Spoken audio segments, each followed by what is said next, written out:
Okay, balik tayo sa ating programa muli at di natin matawagan itong ating mga tinatawagan sana natin si Attorney Grapil para masuportahan ka din sa ibang mga Jonathan. Pero kanina tumawag na rin tayo, 'di ba? Tumawag na rin tayo sa iyong insurance, no? Medyo pasa-pasa tayo, no? Napansin mo ba yon? Opo. Kaya yon. Dapat ayun, importante lang, ang maganda ka lang kay Jonathan, yung mga papeles niya intact pa rin. Yon. So natutuwa tayo doon dahil hindi pwede naman, igigate din natin ngayon dito sa mga tao na ito kasi pasa-pasa rin sila, no? At tabawag tayo sa ganito kasi yun ang nakalagay doon sa papel, kung ano sinong tatawagan, etc., etc. Ngayon marami rin palang pasikot-sikot. Ayan ang susubukan din natin. Yung mga insurance na yan, dahil mandatory insurance yan, no? At alam ko, nabalitaan ko rin sa'yo sa kanina sa kwento mo, sa mga na insurance, hindi natin babanggitin na yung pangalan muna.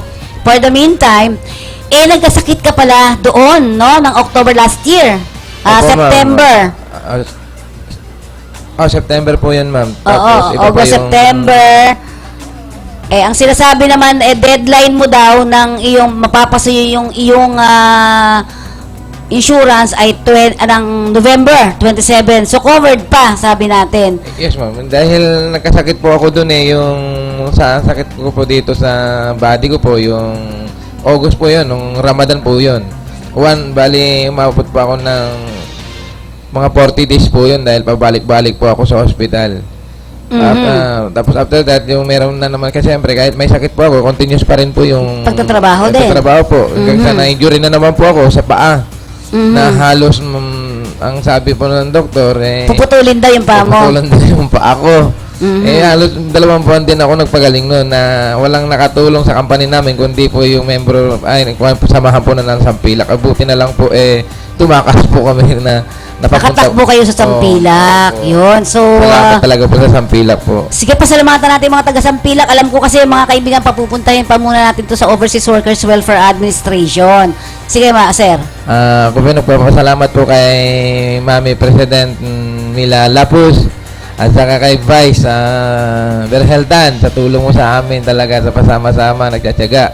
At saka kay Jomar, pasensya ka na, di ko gaano kabisado yung apelyido mo. Medyo naiilangan pa siya. May hangover pa siya. May jet lag pa, no? Oo. Well, napakahirap nung naging trabaho at naging karanasan ng ating kababayang si Jonathan Pascual Helacio. Pero syempre, safe naman ngayon na nandito ka na sa Pilipinas. At dapat gayahin po natin ang ginawa ni Jonathan kahit papaano. Lahat ng papeles niya ay intact sa kanya kasi yun ang mga kailangang hanapin ngayon sa paghahanap natin ang mga hustisya dito sa Pilipinas. Ano?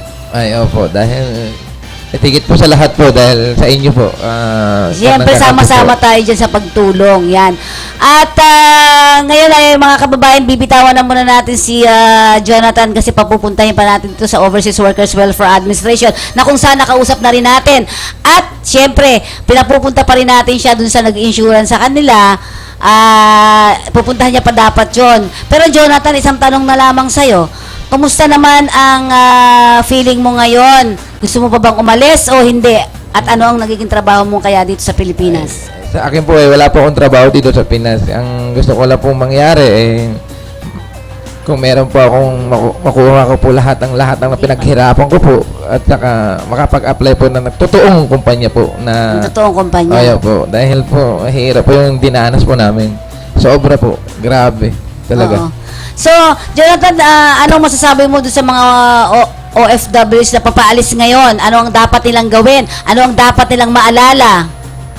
Mga pupunta pa lang, sana bago po kayong mag-apply o kung ano man, tingnan nyo mabuti kung totoo yung agency po na yan. Mahirap po kasi talagang pumunta na basta-basta, no? Basta-basta. At saka yung may bayad na placement fee at wala po talaga yan talaga. Ay mag-iingat na lang po. Yun na lang po at yun na lang po masasabi ko po. Wala na po. Ayan.